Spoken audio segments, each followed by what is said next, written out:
Welcome to episode 187 of the Left Behind Game Club. This week, we conclude our 5-part Life is Strange True Color series with Chapter 5, Side B. Let's get right into it. You're listening to the Left Behind Game Club.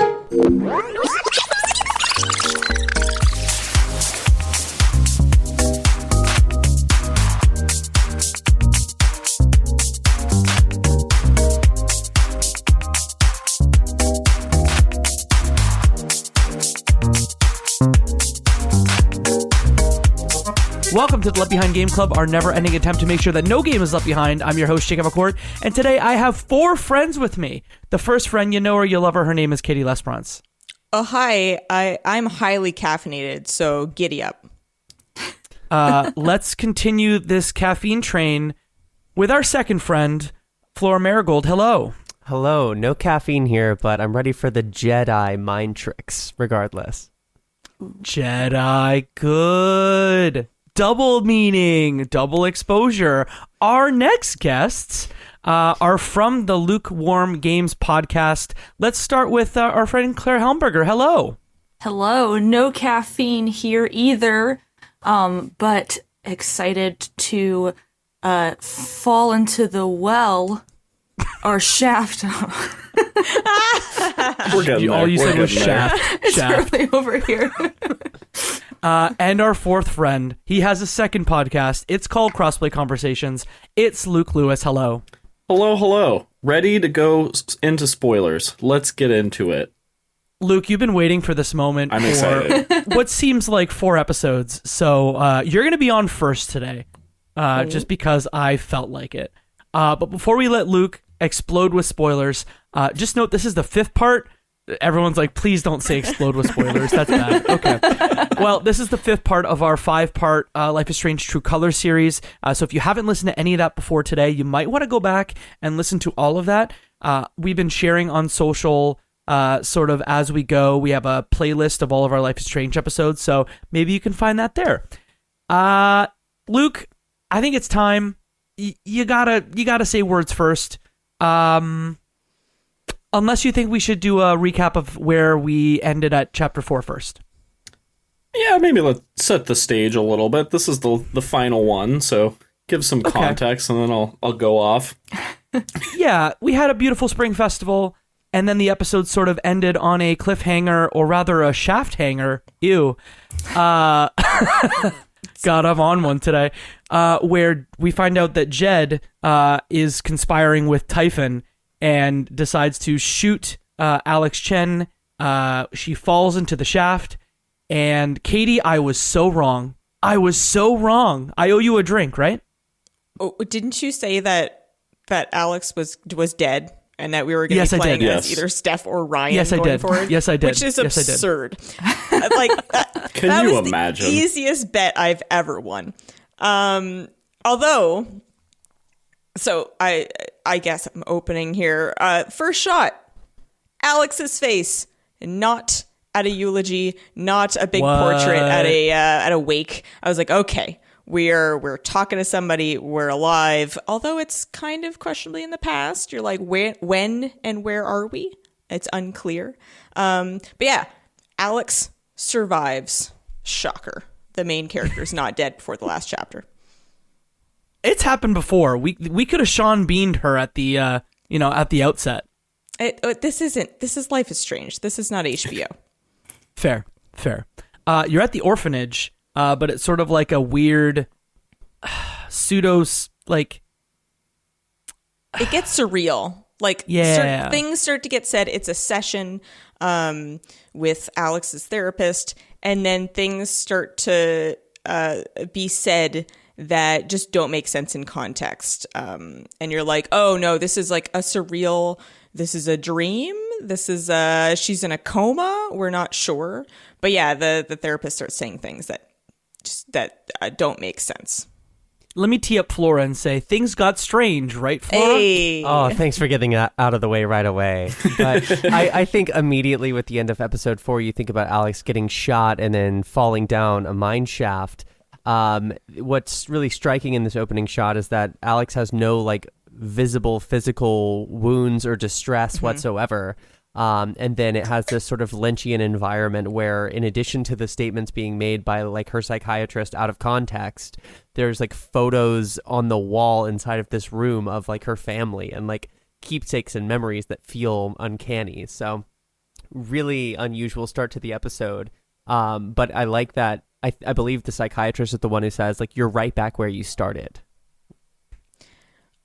I will say, so it opens before it gets strange, and it looks like we're just talking to the therapist, and the therapist is like, let's talk about your time in Colorado.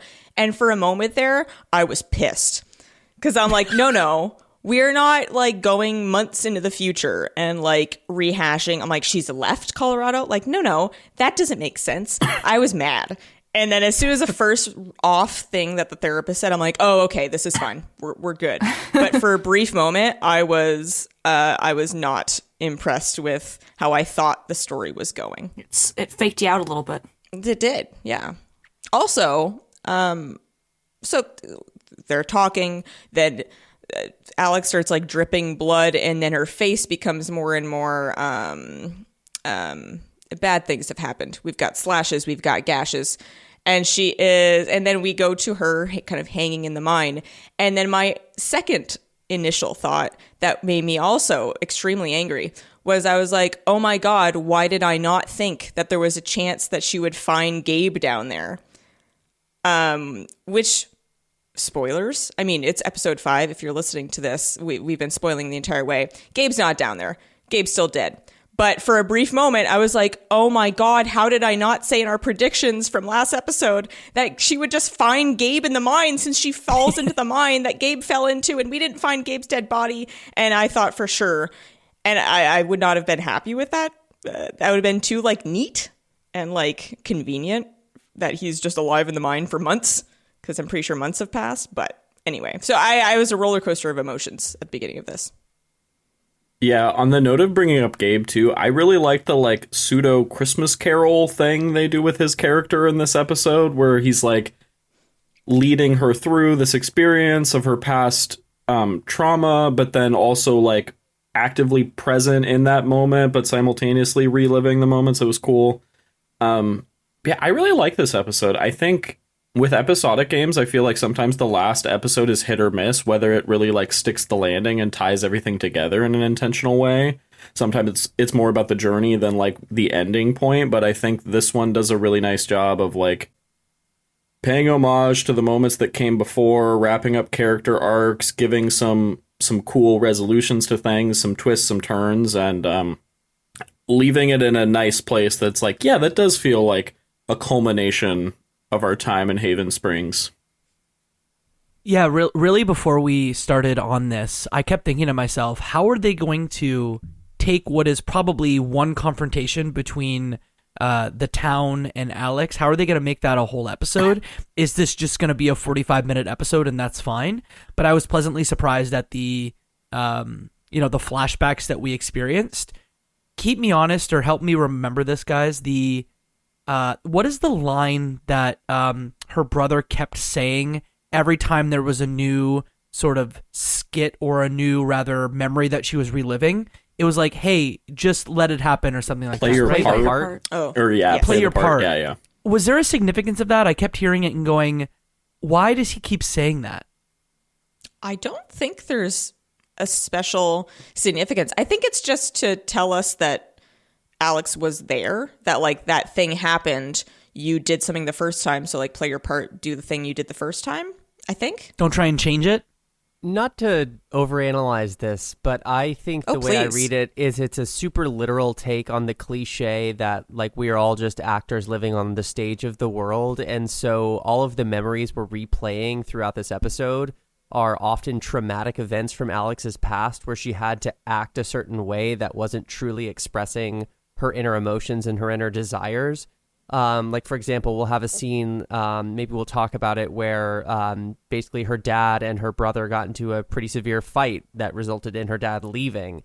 And if you listen to like Alex's inner narration of this event and how she talks to Gabe, it's a lot of like, she didn't really have a chance to be herself. She had to be the person that her dad needed her to be and her brother needed her to be in order to keep the peace between these people. And so I think it's like a sort of hyper literal metaphor for how Alex has had to act in Haven since Gabe has died, where despite all of the grief and trauma she must be feeling, we don't see a lot of it in the earlier episodes. A lot of it is just kind of hijinks going on in the little town. And we have so many time skips that I think we don't really see evidence pile up of her grief. And so I think that this is sort of like a culminating moment for Alex insofar that she hasn't really let out those emotions herself either, which is why I think the episode like resolves in the way that it does. But I can say more about that later if you want.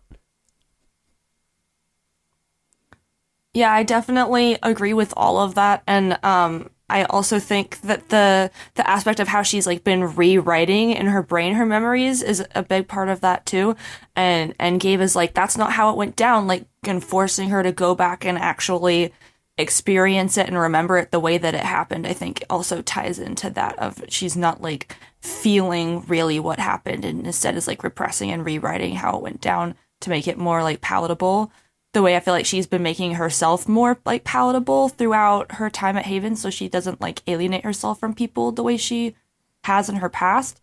So I think that all is like part of the same like response, and then overcoming that is how she can really finally, you know, be herself and react to it in a way that is authentic to herself, but also gets, hopefully, depending on your choices, the desired outcome with the town. Yeah, and one final thought there. I think that's why one of the final choices here in this game, or this episode at least, is to decide whether Alex wants to condemn the villain behind all of this, let's say, or forgive this person. Because maybe like that gesture of healing for this character is in fact finding forgiveness, where the whole time there's been this like buried grudge, almost like Gabe's body in the mine shaft. Hey. So I struggled with that decision. Because honestly, because Jed hadn't shown Jed. Is his name Jed? Wonderful. Jed. It's only the last episode. It's fine. Because Jed hadn't really shown any kind of conflict, like outwardly. And I was like, you tried to kill me over like a thing that happened a long time ago. Like, I get that it's Jed has kind of also like whitewashed his past too, and it's kind of like, no, I'm going to choose to remember it this way, except for when someone's about to discover it, and I will try and shoot them and like shove them down a mine shaft. It's aggressive, and then he was playing it so straight and so like, no, you're wrong, you're crazy, and I got really mad, and I'm like, no, you're not doing this to her. And I didn't really see a reason to forgive him, to be honest, aside from like, yeah, it'd be good for Alex to like do that. But I was like, no, I was vindictive. And I was like, no, I'm condemning you. I don't care. And I kind of felt that. I was like, this isn't the way this is supposed to go, I feel like. But I did it anyway. And you know what? No, I don't feel bad about it. I'm fine with that decision. Yeah, I was in the same boat. I was like, 12 hours ago or less, you pulled a gun on Alex. Like, you're not just gonna walk away unscathed. Which there were multiple times in that council meeting where folks were like, something must have happened. And I'm sitting there like, yes, something did happen. It was very bad. Shot me. I can't believe she didn't say that once. But also, he didn't shoot her, right? Because she doesn't have a bullet wound. She just has he like from missed or something. Wasn't a shot He's went a off, terrible right? shot. I'm tripping. Like a terrible shot. That was they like were point very blank close range. Together. Yes. Ridiculous. There's also the whole... Oh, sorry, go ahead, Jacob. I was just going to say, we have to kind of suspend our disbelief a little bit of, like, that was a really, like, deep mine shaft. Oh, she's dead. She's so dead. The power of emotions cushioned her fall, but there were all those boards. Fine. It was like, board. Yeah, like... I think it slowed it down. We wanted Alex to live. Alex lived. Awesome. That's all that really matters in this scenario. Mm-hmm. I think for me, there was this thought I had of, at one point, like, how does she stop a bullet? And there was this thought of me if she's going to look at her hand and there's going to be a bullet hole through her hand, but pleasantly surprised that she just had, like, he just missed and whiffed her on the side of the head and gave her, like, a Harry Potter lightning bolt scar forever. Sorry to invoke her name, but I did. And then I was in the same boat as you, Katie, where I would have probably forgiven Jed, or rather, like, I condemned him, but I probably would have forgiven him if when I walked in, he hadn't have like very coldly been like, "Oh, my dear, how ever did this happen? Yeah. Why are you so angry with me?" That's the moment where I said, "Nah, you going down, bro." And it was the coldest thing I've seen in this entire game, and it was one of those things that could probably be subject to like a "ooh, he's so cold" compilation on TikTok with the music. It was great. It was fantastic. I think it's really hard for me to understand why the writers or maybe the voice actors or even maybe the animators didn't try to inject some sort of inner conflict onto Jed's character here. It's not just that he's cold for me, it's that he's like naively expecting to get out of this with no flicker, no zoom in, no like double take or surprise.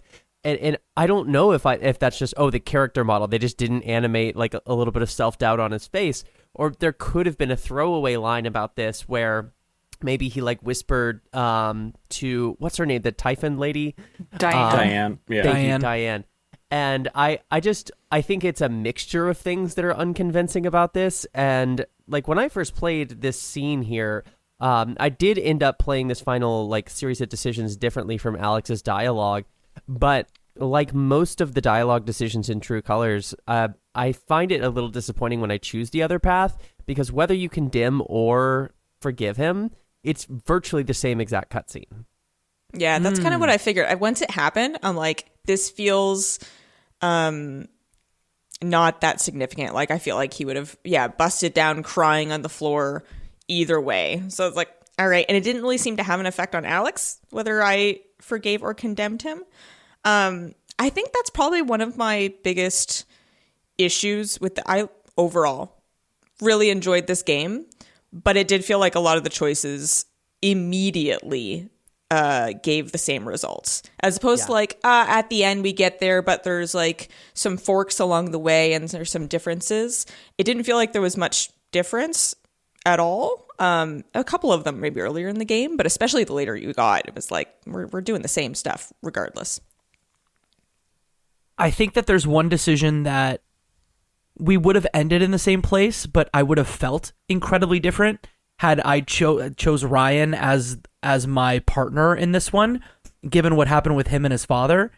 I think I would have, it probably would have netted out to the same place, but I would have been very upset with myself that how could I choose this man who I very clearly have been shot or injured or something, and I walk up and tell my truth, and your reaction is, yeah, but my dad though, everybody loves my dad. Like, imagine I would have Ryan felt like didn't believe you if he doesn't Ryan doesn't me. believe you at start. No, Ryan believes Yeah, me. he believed us as well. Yeah. Oh, Everyone believed me except for Ducky, which is not surprising because I barely talked to the guy. I think I talked to him in episode 1, maybe 2. And other than that, we haven't spoken to each other. So I'm like, you know what? That's okay, Ducky. You're all right.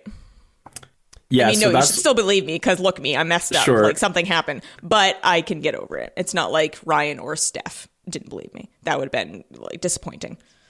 For sure. I think now between our two playthroughs, I think that's the biggest difference I can see in terms of like impact of your choices is who sides with you in that council meeting. So at some point I'd love to go around and just hear how things went for folks, because when Claire and I first played it, I know for sure Eleanor did not side with us because we told Riley about her Alzheimer's and health troubles. So we weren't trustworthy. So we weren't trusted by Eleanor, but then this go around, we made sure to not tell Riley about that just to see how it went. So we had everybody's support. And that we was also like didn't a have cool... Charlotte because we took away her anger. Yeah, and so this time we had Charlotte on our side. We had literally everybody on our side. So it was interesting to see that contrast of like, that was kind of a cool narrative moment of like, oh, wow, we were really intentional with every single person in town. So then that kind of paid off in the end in a different way. Granted, still ultimately roughly the same place, but I think the lead up to that moment was different, which was cool. I actually didn't perceive when I first played this game that you could change who sides with you or against you, like, at all. I don't think that's made super transparent to the player. No, I don't think it is either. Until you get stats. I only noticed it in retrospect because of replaying it, and I will say that the people who sided with me were Charlotte, Steph, and Officer Pike, which the Pike one didn't really make a lot of sense to me in the grand scheme of things. But then I had Ducky, Eleanor, and Ryan side against me this time, and I thought that was like 50-50. Like, really? Like is there a version of this game where like Alex is not believed and turned away? Like, I don't see that in the choice tree happening, but it led to a much more like violent not violent, but like verbally violent almost conflict between Steph and Ryan. Like, she says, and sorry to curse here, but she just says like "fuck you, Ryan," and like giant blast right there. And one thing that I just want to throw out conceptually that I think would have made this more satisfying for me, or would make me want to replay it a third time in the future, is, you know, in the earlier episodes you have like the bird watcher lady or the guy in the record shop with like the lost dog that we think is like a romance or whatever. Like, I went out of my way to help out all of these people, and they never really show up other than those like quick little puzzle solving sequences. I do think if the world rewarded you for engaging with those side characters in that way, and those people sort of stood up for your character in this scene, I think that would be a really cool way to wrap up all of these different dynamics of who sides with who. I think a lot about Mass Effect in this specific case, where there are insignificant characters that you end up interacting with in the second game or first game, and then they show up to essentially be in the background to support you in the third episode. I'm with you, Flora, that it... I didn't realize that there was a choice. I thought it was just, you know, Ducky's gonna ducky and side with his pal Jed. But, you know, there is 5 people that can either side with you or not side with you. So in my case, it was only Eleanor and Pike that sided with me. Ooh. And then even within that, some of the choices aren't binary, in that Charlotte can help you or not help you. But I think one of the options within helping you is she knows how to help you and she doesn't know how to help you. So that's actually sort of a 3 choice. I think that last scene would have maybe resonated with me a little bit more if I did have a little bit more dissent amongst the people, because like I said, Ducky's just like, well, I don't know. And that's pretty much it. And then everyone else is like, yeah, which is great. Like, that's kind of based on my decisions, that's where I ended up. But it's like, yeah, it didn't become this people expressing conflict and yelling at each other and people having these big dramatic moments with each other. It was kind of like, nope, this is it. Like, he did it, and everyone's like, yeah, okay, I'll go along with it. And then, I don't know, it felt easy almost. I will say Eleanor's face, hysterical, because she is sitting there and she is shocked, and she's just like mouth dropped. She's looking around. Something at her face animation just cracked me up, because she's just like, oh my God, she loses it. It's very funny. Oh, one more thing. This is a random small thing. Any hospital, medical things, that's my job. That's my profession. Somehow Eleanor's mother has an oxygen saturation percentage of 101. How? How does that happen? Where did you see that? It's on, she's hooked up to a monitor, and there's a bunch of numbers and a bunch of lines and stuff. And I'm like, that looks like her oxygen saturation. And it says 101. And she's dying, so she really should be above perfection. So I don't know. That didn't make any sense. The rest of it was incredible. She's actually a god in human form. Yeah, she saved Alex from falling down the mine shaft like sentient. Fantastic. Being. Yep. Can I bring up a medical thing as well? Yeah. So I, of course, being the person I am, went and I looked at Alex's list of medications that she was on, because when she was at the orphanage, they put her on 4 separate medications. Yeah. Which, that got me thinking, like, is that the case when you have a troubled child at an orphanage? But I digress. She's on lithium, and not a small dose of lithium. And risperidone. And Abilify. Yeah. She's on too many things. So like something for depression and bipolar, and something for psychosis. ADHD, something for psychosis, and something for schizophrenia. Like, are you kidding me? That's wild. Too many Are those things. big doses, Katie? They were like big normal, actually. They were high yes. normal. Yeah, 15 milligrams of aripiprazole. Abilify, yeah. We knew 900 too much. milligrams. 900 milligrams of lithium seemed like a lot. That's quite a bit, yeah. Methylphenidate, That one I'm less familiar with. and then Risperidone, yep. That's also a normal Risperidone. dose. High normal. Okay. They're just Okay, there you hammering go. her with everything. Yeah. God, I wonder if that suppressed her powers, and that's maybe why it took you a while to get around to like figuring out how to use them again. Interesting. A thought that I was having, unrelated to the medical specific things, was the like scene where Alex's mother is dying and you have to replay it, and she finally has her first sort of like what looks visually like her emotional power. She is feeling so much sadness that there's like a blue pulse, like I described last time. And I wrote down in my notes, and I was just wondering if I missed something or if any of you had any ideas here, if that was the first moment we see her power happen. Like, is that the incipient incident in the same way that we have like Max is in the classroom in the first Life is Strange game where she first has her rewind moment? I was just wondering if that was significant, if anyone else picked up on that as the first sort of moment. Because the other thing I was thinking is, like, I wonder if so much of what this power is like when a lot of her own emotional expression has been repressed in her own childhood, or as you all were just suggesting, medically, like one of the ways that this can sort of manifest is psychologically, like she feels like she has this power. Like maybe that's not really something that's real in this world after all. I don't know. I do find, like, in general, often people who've like experienced a lot of trauma have high levels of empathy, because they've felt like these terrible things, and then when they see that in somebody else, it's like, oh, they really recognize it. So I feel like it, just as a game, the concept of like the person who's had all this trauma, her superpower is like seeing and feeling other people's emotions. I thought it meshes well together. It's not out of nowhere, you know, like the first Life is Strange, the ability to go back in time seems like out of nowhere, no, right? There's no reason for her to have that power, right? I thought the reason was because she had to make the choice, and it was like there was like that weird time warp thing, and it chose her because she was central to the reality split. I don't know. I thought that was the ending of the game told us that. Yeah. I don't know. know. It was a long time ago. I just feel I see like what you it comes together very well in this game. Yeah. Yeah, Definitely. I think I was just gonna say that, like, it feels more intrinsically tied to like Yeah. Alex as a character. So Yeah. I think that makes sense. I think that to all y'all's points, we get 3 different moments throughout the course of the flashbacks, and I think beyond like the first flash in the hospital, I think it's the second scene, which is a fight between Gabe and her dad.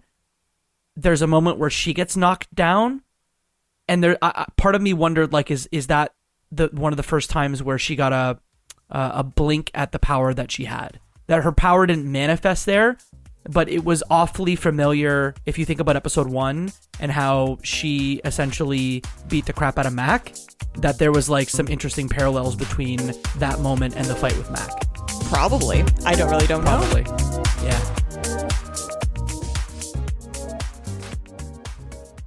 Do you find yourself playing older games and wishing that there were new discussions about those games? Enter Tales from the Backlog. Hi, I'm Dave Jackson, and on each episode, I'm joined by a guest to break down those games that may be stuck in your ever-expanding backlog. Each episode looks at one game in depth, focusing on mechanics, story, music, and other aspects with no spoilers until a clearly marked spoiler wall in the middle. If you've played the game, go ahead and climb that spoiler wall and enjoy in-depth story discussions, and if not, jump out when we warn you and maybe go play that game for yourself. We have over 100 episodes in the feed, everything from Disco Elysium to Tunic to discussion episodes about how to get into horror games, and if games actually need to be fun, or if they have more to offer. I guarantee that there's something in there for everybody. Once again, that's Tales from the Backlog, available wherever your podcasts are found. Do you feel like you're the only person in your circle who wants to go deep about video games regularly? We were like that too. Until now. Welcome to Crossplay Conversations, the brand new bi-weekly topical video game podcast from Luke Lewis, Joseph Hooper, And Jacob McCoy. with many years of breaking it down separately on shows like the Left Behind Game Club, Player Podcast, and Lukewarm Games, the gang is finally coming together to publish their gaming group chat in audio form every other week. Expect roundtable reviews of the latest games, profiles of upcoming indies, and insightful conversations about essential topics in the video game industry. All with a mostly positive, insightful, and fun style. Help us out by subscribing on your podcast platform of choice to get the first episodes delivered straight to your feed. And follow us on Twitter at Crossplay Convos for updates about the show. Cheers and happy gaming. We haven't really talked about the elephant in the room before the town council fight, that there's a fun discovery in the mine. And by fun, I mean morbid. Yeah. It was early in the morning for me. I wasn't ready for like that much grief.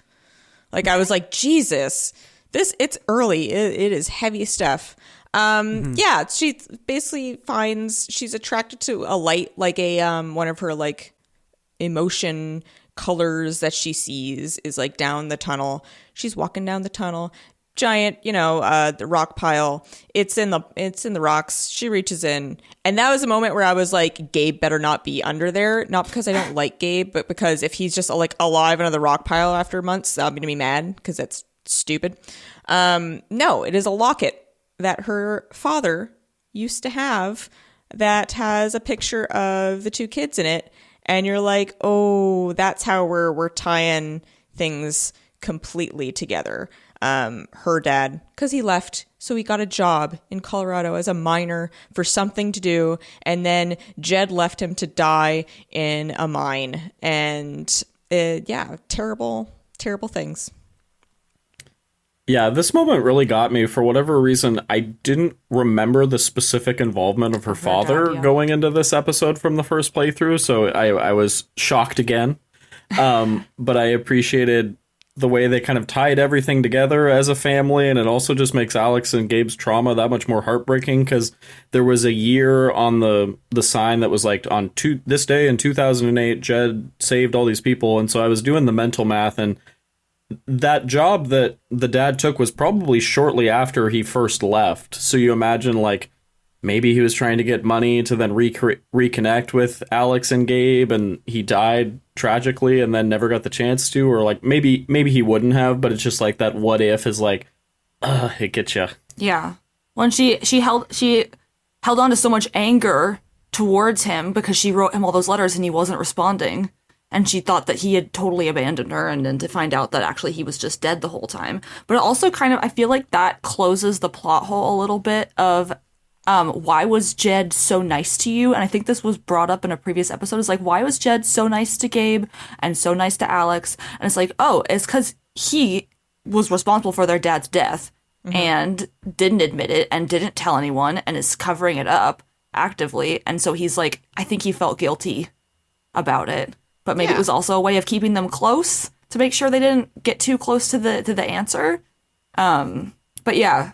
He also kept the dad's jacket, which I thought was weird. super like crazy and weird. And then he just like, Alex had it at the end, which was like cool for her. But I was also like, if you were trying to hide everything, why did you keep this? Like, that feels so weird. So creepy. That's like keeping the murder weapon, right? Yeah, it's like more or the less knife up in your room. Like, Yeah. that's my bloody knife. Don't ask about it. But I guess if he was painting this like hero narrative, he's like, that's one of the men that I saved. And it's like, whatever, dude. Maybe he planned on coming clean at some point. I don't know. I do think that if we had gotten more remorse from him leading up to the forgive or condemn decision, it would have felt more like conflicting. But it was like, I don't forgive you. Haven't done anything to earn forgiveness at this point. Yeah. Yeah, and you're Man right. has a big savior complex. Yeah. And you're right. It takes out the idea that there was a potential for him to have like returned to his family and tried to like fix up their life.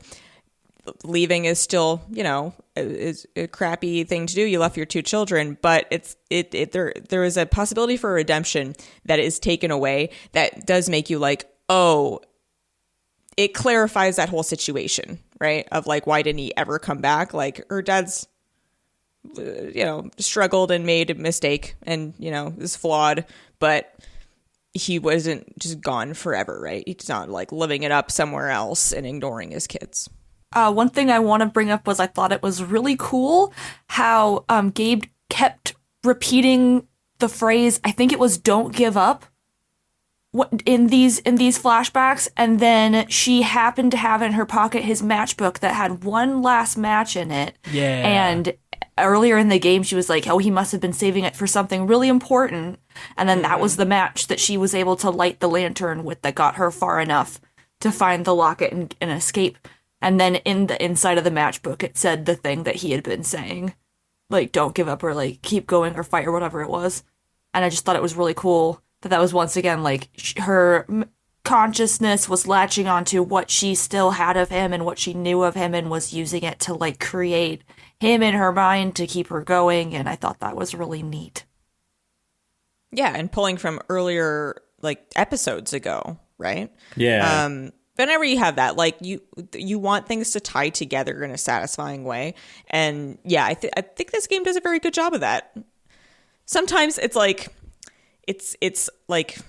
Disney convenient, but it's good. But it's like it feels earned. Like I'm like, no, I still liked it. It wasn't like too saccharine for me.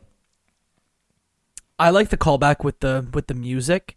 That theme of that really like ominous bass boom boom during the orphanage scene where she's sitting in front of a window and people are evaluating her. That was harsh. Oh, yeah. That was tough. Yeah, to have to hear everyone's inner thoughts about how you're broken and how they could never take a, teenager with issues. There's a lot in this episode that is good. I think I was genuinely surprised at how well they ended it because, as we said earlier, it's incredibly hard to end a thing. And not where I expected to be taken, but appreciated the ending and the journey it took us along the way. Mm-hmm. We didn't get Wendigos. Somebody said Wendigos last time. No Wendigos. I think that was me. I was like, oh, it's going to be like Until Dawn in the mines. Yeah. So, I mean, that leads us to like our end decision, right? Of like, do we stay in Haven? Or for me, the other option was to go on the road and start a band with Steph and just like go off on an adventure and explore. What did everyone settle on? Or did everyone have the same option? Or was it like, did you have a different other option other than hit the road with Steph? I think we were all Steph in this case, right? Yeah. In this playthrough, we were all Steph. Yeah, we were. Sorry, Ryan, I hit the road to play not music. sorry.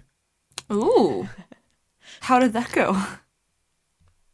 It was fine. I mean, look, we were only going to get one scene or one, little thing afterwards. They weren't going to like show us 10 minutes of, their lives afterwards. But I was in the minority in this case. So the stats were 56% of players stayed in Haven Springs and 44% hit the road. And my thought was, this town literally took my brother, took my father, tried to kill me. And then one of my best friends didn't believe me. And I know for Ryan, that was a choice in my specific case where I was like, F this town, I'm done. Bye. That's a good point. So I settled on like, she's been looking for like family and home for a very long time and has found it. But I also had basically everyone in the diner except for Ducky, who I don't care about, like support me and like side with me. So it felt like a family rallying around Alex. So it felt like I was like, well, yeah, I have to stay here. Like, this is my home. These are my people. But if you have more dissent within that, like that bar discussion, and there are people in town who don't believe you and are siding with Jed, then I guess that becomes a harder decision. But I was like, no, I'm going to stay here. And Steph was already said that she'll stay here with me. So like, no, I'm going to make my home here. But yeah, that would be a harder decision if I had a different setup. Yeah, for sure. And I think when we had everyone agree with us, we still had that conflict of like, yeah, but they're young, they can go and explore. It's fun to hit the road. She finally has overcome her obstacles, that she can be her true self now. But it was also like, yeah, but all of these people support us, and like, yeah, all that shitty stuff happened, but it was just Jed and Typhon, and Jed's going to jail, and they're dealt with, so and Typhon is getting taken down by like national news media, so it probably won't be around for long. So yeah. Although, will that just result in like an economically depressed town, and now everyone has no money? Probably. I didn't think about that. That's okay. Screw Typhon. But they wrote a news story also about the up-and-coming band that has no name, so maybe that'll, put the town on the map, which I appreciated that little inclusion. Tourism. Yo, we That'll be the all new know industry. how capitalism works. A company will swoop in because they have a depressed stock price, yeah, you're right. buy them, and then some other company will run that mine. Yay. Capitalism. Yay, capitalism? I don't know. To Claire's... Oh, sorry, go ahead, Flora. You're fine. I think that this choice at the end would have been a little more interesting if there was more, like, let's say, like, dominoes between when you first push with, like, handing your rose to Steph or Ryan, like, and the resulting choice of kind of, like, to me it feels like a really simplistic, like, okay, we see them play music together as a band, I think once, plus, like, a hypothetical that Gabe gives us. And then with the romance and the sense of community, we have the episode 3 D&D playthrough, but then a lot of the characters kind of get fragmented off and we don't see a lot of them again for a while, like Ethan, for example. And so what I really would like to see is some more granularity leading up to this choice to really feel a sense of like, oh, it is an earned pathway for her to go on tour. Because I think what this really, like, I think the way Jacob described it is the way I thought about it this second time, where do I get the heck out of this town that has now caused me a lot of psychological turmoil? Or do I just accept the version of community that I have here because, like, I've now experienced so much loss that these are the only people who might understand me.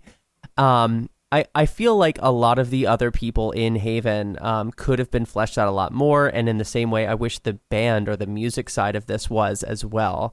And then I think I would have felt a lot more conflicted than I did here. Yeah, I was just going to say, I agree with that, sorry.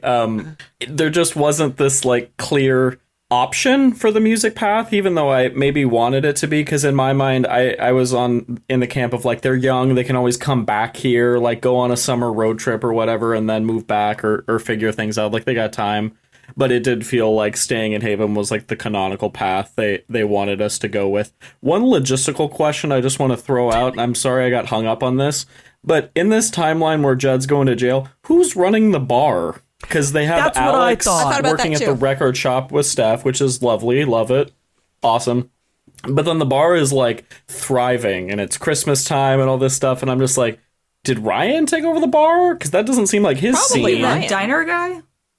That my guess Sorry, was for me- Ryan. Well, I assumed Ryan like inherited the bar, but I didn't know if he was like... But he's not dead, so like my business brain, thank you for bringing this up, Luke, was like, who It's owns dumb, the but equity of I the was bar? thinking about this, yeah. If the equity is owned by Jed, sure. So there was a community-run establishment sign that was put up, replaced with good point. one of the Okay. guns was replaced to say community-run establishment. But like, that doesn't make sense because Jed probably owns the bar. So does he just transfer his equity to the town as a sorry? Or does was it with become you. like public... No, like, does that's the not how town business then works. own that? Yeah, I didn't think so. No. I did appreciate the Businesses taking love away of the private guns property. of like the murderer is gone. Yeah. The guns are removed. It's nice dead in Christmas animals. time now. Yeah. I thought of you a lot in the end of this episode, Flora. You brought up the concept of U-Haul lesbians last time, right? Oh, yeah. Yeah, so again, I very much was like, home is a person, home is not a place. Therefore, my girl is my home, so let's get in this car and ride. I also was kind of like Luke and Clara said earlier, like, and Flora, I saw them play one cover song, and it was fine. They did it well, but it's very much like a small town cover band, and I'm like, are they? I don't know. Are they doing anything with this? They could maybe grow here still. Maybe start small, and like one day, It seemed like a leap. That's all. That's fair. I do also think that the decision might have been a little bit more, there might have been more conflict if there hadn't been this scene. I don't know if everyone had this, but Steph came up and ripped up her bus ticket and was just like, I'll stay with you if you want to stay. We don't have to go. And it's like, if Steph was like, I'm out of here either way, so if you want to stay with me, you're coming, that would have been more of a, yeah. And they also leaned into the like, go on tour and discover and be a musician, but it's like, but what I think Steph had originally said was like, I'm gonna go to a new place and explore, like not going on tour, but just picking a new town and settling down somewhere else. And I felt like that was not what was presented in this decision. It changed a little bit. Just to circle back to what Flora said about like wanting more like granularity in your experiences with the townspeople. I don't want this game to be longer. Yeah. But I do feel like there is just time within it that, yes, you could have more moments with people and more with specific people. Like, I want less time, since the bird watcher lady and whatnot didn't really pay off. I want less of that and more time with like the people and more like small decisions that affect that relationship instead of just like I feel like I was kind of on rails and then like big decision on rails, big decision. And it's like, no, I want more like discussion, I guess. And it's there. Like, it's not like it's not bare bones, like your relationship with the townspeople. But I don't know. I just wanted to like dig in more, and it's not there. But like I said, I don't want it to be longer. I think it's the perfect length. So I don't know. I wanted a little bit more of that. I want to disagree with you like just a little bit. Yeah. In that the phone and the social network kind of provides a little bit of texture to the world. But I think the thing that you want is you want to be able to take in each episode one of the side insignificant characters and then just continue their story and then have it pay off in the end. Which, in that respect, I will agree with you that there was not that. I feel that like the only texture we get is the phone. You have like one moment with them, and then like that's kind of it. And like that's your moment with them, and the time has passed. Like Eleanor, it's like, do you have that one little thing with her, and then after that, it's like you've established the relationship. That's it. It's done. And then she's just around. I think what would be really cool to see, and since this is episodic, I think it would work where you have a sort of, again, maybe a Mass Effect reference, like the Paragon Renegade sort of distinction, but about whether Alex is, let's say, very involved in the community versus withdrawn from the community. Yeah. And you could make a number of decisions that kind of contribute to an overall meter of like how well connected she is. And maybe like there'd be 20 NPCs instead of 5 at the concert. And like these little things I don't think would be terribly complicated to write into the game. I just, in general, I think when a choice-based game like this puts its final egg just in its siloed basket and there's not a bunch of other eggs there, it feels a little bit empty of a choice. It feels like a stylistic, I could just play both cutscenes on YouTube at the end. Yeah, exactly. And if what this game wants to be is just bisexual dating simulator, like, cool, but I don't know. I really, really liked this game the first time through. But as I did the branching things, I think I'm always a little disappointed with like how little of that really, especially in this one, feels like it pays off and is earned at the end. Like I was pleasantly surprised with the Riley thing. Like I didn't realize that contributes to how Eleanor either does or doesn't stand up for you. I think more of that and this game would feel more complete without having to bloat the runtime. Yeah. Yeah, just like 20% more nuance would go a long way for me, especially with the Eleanor thing, because I was thinking about it, and it's like, I think that just one decision, that's it. That's what determines that, so there isn't like multiple actions or conversations, like Katie was saying, to contribute to that. Mm-hmm. I know we've talked about the license music before in other episodes, but I have to say, so I've dabbled with the soundtrack because I'm not a big official soundtrack person.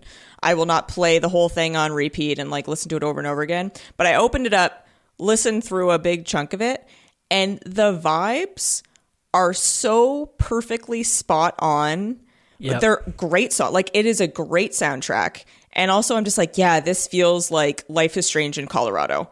Like, exactly. And it's perfectly tailored to that game, and I really enjoy it. Dido plays at one point. That's in this so episode. weird. That was crazy. Was so crazy. I was like, damn, that's like 10% of the development cost of the game is just to license this Dido song, but sure, go for it. But like, I felt like is that the music choice that you go with at that moment? Because she's playing it to like drown out her father and brother screaming at each other. The song is called "Thank You." Is that the choice? No. I don't know that that's the song. I feel like you'd want something like a little louder and not like just like a little acoustic with raindrops in the background. I'm like, that doesn't drown out fighting, but I like the song. I was like, oh, Dido. Oh my goodness. If anyone wants to follow along and look at all the music that was in the game itself, I found a really good Reddit thread from the user is Bizzle94588, which contains every scene and what song is in the scene. And so I found this to be the best resource. So we'll include it in the resources section of the pod. One fact that I did want to throw out. So in the credits, we have a couple of songs from MXM Tune that are very good that I added to my Spotify right afterwards. So one fun fact, Erica Mori revealed that they had sung a lot of the songs for the game. And at the last minute... She plays Alex, correct?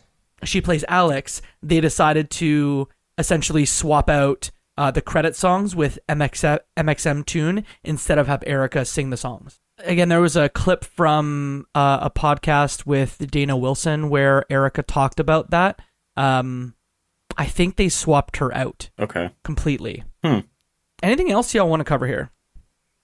I've got one more. I want to applaud the team at Deck 9 because, again, the stylistic presentation of the confrontation between Alex and Jed, I think was very good. Everything was dark. They were just incredibly well lit. It was almost like they were sitting by a campfire while they were having this really intimate confrontation, and I thought that was fantastic. If you would have asked me in episode 1, this was the main confrontation, I wouldn't have believed you. Because truly I thought we were just taking down a mining company. Not this man has found a way to suppress his emotions so well that I couldn't read them until the very end of the game. Yeah, that's true. You don't, read him very well, though, because you should be able to figure it out, right? There should be some guilt, but he's like, no, I feel no guilt. I'm a monster. I liked a lot about the presentation. I liked that the scene with Alex sitting there on the storage box, listening to these couples say how they won't adopt her. Like, it was just, I thought that was my scene that Jacob has been saying, oh my God, this is one of the best scenes in the Life is Strange from when Jed did this or from when this happened. And that was one for me that I was like, oh, this is really well done. Like, the whole game is really, really well made. And the writing's good, the direction's really good, the voice actor's really good. Like, I have few qualms. Like, the things that I've said are like, that's all I got is like, oh, I'd prefer that it leaned more this way, or I'd prefer it did this a little bit more. But I don't have anything to shout out that's like, oh, this is a failure in any way. Like, I think that everything about this game is it's successful. Yeah, I think I'm just really excited for the new game, Double Exposure, coming up now. Coming off of this one, I'm excited to see how they evolve the series, how they handle coming back to a protagonist in a full game capacity. And yeah, I just really love the series, and it was nice to revisit this one and see that a lot of it held up still, and that I still really enjoy a lot of the writing of the game, so that was cool. I definitely walked away feeling less positively than I did the first time I played True Colors, but I still find a lot of this game to be really comforting to play. Mm-hmm. And one thing that I truly enjoyed, and if you finish True Colors, I think you kind of owe it to yourself to play Wavelengths, that separate episode. I reread my article that I wrote about that game when it first came out, because I believe Wavelengths was delayed at launch. Like, it was supposed to come in with like the deluxe edition and then got delayed with the remasters of all the original games. It was kind of a messy launch for this game. But Wavelengths brings a lot of cohesion to certain things from the previous Life is Strange game, like the very first one. specifically like some of the major choices at the end and how those have maybe resonated with characters like Steph, for example. Like if you think about Steph, like she had to relocate cities after her entire city was destroyed by this like giant supernatural hurricane. Like we don't ever see that side of Steph really in True Colors, because I think if we ever see Steph vulnerable, it's in the beginning with the foosball scene, like with Gabe. So I think that there's an opportunity for True Colors to like have more stories told in it. And so I really think that Wavelengths is an excellent example of where I feel closer to the character Steph because of that episode. When I play these other scenes, I feel more connected with this character than, let's say, Ryan, because he does not have his own full story like that. So just something to consider if people made it all the way here and did not play the DLC. So I haven't played Wavelengths, and I don't really know anything about it aside from the fact that it centers on Steph. Is it just like one additional episode? Like the length of one of these past episodes that we've played?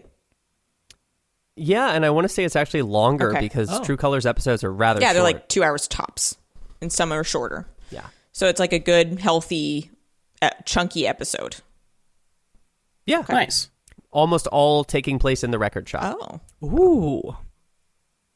I think some part of this crew may do Wavelengths. We're still figuring that out, so...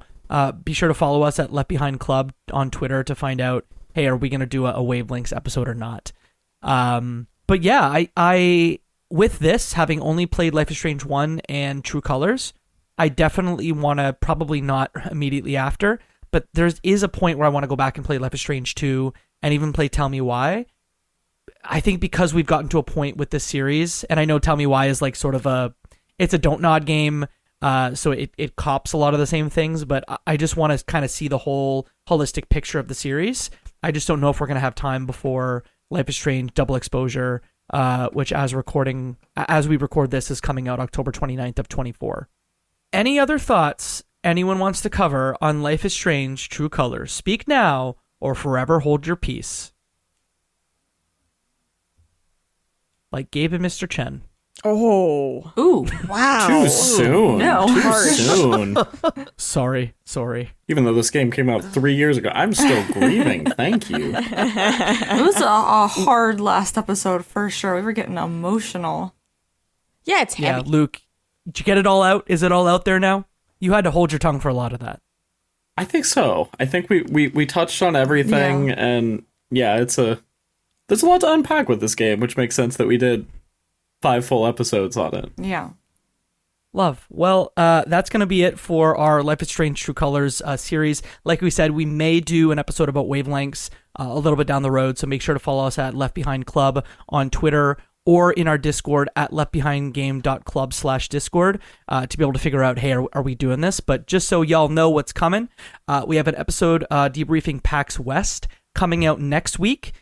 Guests are still TBD on that one, but we're going to have some great games coverage and a couple of interviews thrown in there. We have an episode coming. Katie, do I say it? Yeah, we have an episode coming for Telling Lies between both Travis and Katie, which I've been so excited to hear for a long time, so I'm very excited for that. And then we'll maybe do one on Wavelengths, and then there is a possibility for one more episode, and that may be the amount of episodes y'all get for the rest of the year. But again, stay tuned to Twitter and Discord, because that's the best places to find that stuff. I want to say thank you to our 2 guests. Yes. Maybe I'll play the Dido song as this happens. I won't do that. But Claire, Luke, thank you. If folks want to find you on the internet, where can they do so? Well, thanks for having us, because it was really fun to chat and with y'all. Thank you for getting up so early today, by the way. It's not that early. It's okay. We are both on the Lukewarm Games podcast. And you can find me on Twitter, Claire Helmberger 1. And then Luke. Yeah, you can find me at Lukewarm Lewis on all the socials, and you can check out Crossplay Conversations that I co-host with Jacob and our friend Joseph Hooper. We also have a PAX West episode coming with a bunch of coverage and some wonderful guests that we recorded in person, which was super fun. And then in the coming weeks, we'll talk about Astrobot at some point, because it's real delightful.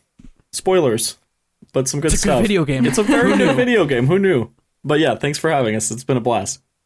No, thank you. And please, wholeheartedly, please have a listen to Lukewarm Games. have a listen to Crossplay Conversations because it's good. And ta-ta for now, y'all. You can find all things Left Behind Game Club. I mentioned the two places, but you can also find our website at leftbehindgame.club. We'll be sharing a bunch of updates about what's coming down the pipe. But if you like this, do us a favor, give us a 5-star review on your podcast platform of choice, because that's how people see podcasts. The algorithm gives it a kiss, and more people see it. I know Pocket Cast has reviews now, so if you're listening to us on Pocket Cast, consider a 5-star review there, because that's brand new and fresh, and a couple of 5 stars will go a long way. And send this podcast to a friend, because that's how people hear about podcasts. You can find me on the internet at Jacob McCourt, JACOBMCCOURT. I'll be posting the video game trivia panel that we did at PAX West very soon. So I would say that's the thing that I want to promote beyond what we're doing here on the good old Left Behind Game Club. Flora, where can folks find you on the internet? You can find me on Twitter at LudoNarrativeFM. You can find me in the Left Behind Game Club Discord and EpilogueGaming.com. I just came out with an article on the indie game Venba, and the article has gotten an astonishingly positive reaction. So, like way more than I expected. I was really, really blown away. I might be writing about some games that I got sent review codes of from PAX last year, but we'll see. I don't really want to like open the lid on that until I decided what I want to say. So, yeah, check me out at EpilogueGaming.com. Cool. And we'll link that Venba article in the resources if folks want to hear it. Not hear it, read it. Words. Katie. You could play it, text-to-speech. Yeah, accessibility. I'm on Twitter at Lesperak, Lesperak. I mostly like From Software and cats. The end. Great. On that note, and that, my friends, is one less game left behind.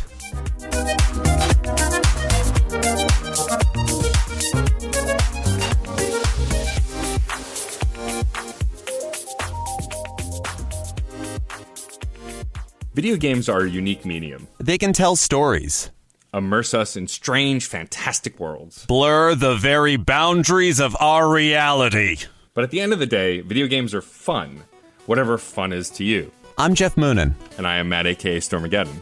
and on Fun and Games, we talk about the history, trends, and community of video games. It's a celebration of all the games we play and all the fun we find within them. And there's so many more games out there, so we hope you'll share in that conversation with us. Fun and Games podcast with Matt and Jeff. Find us on certainpov.com or wherever you get your podcasts. And happy gaming.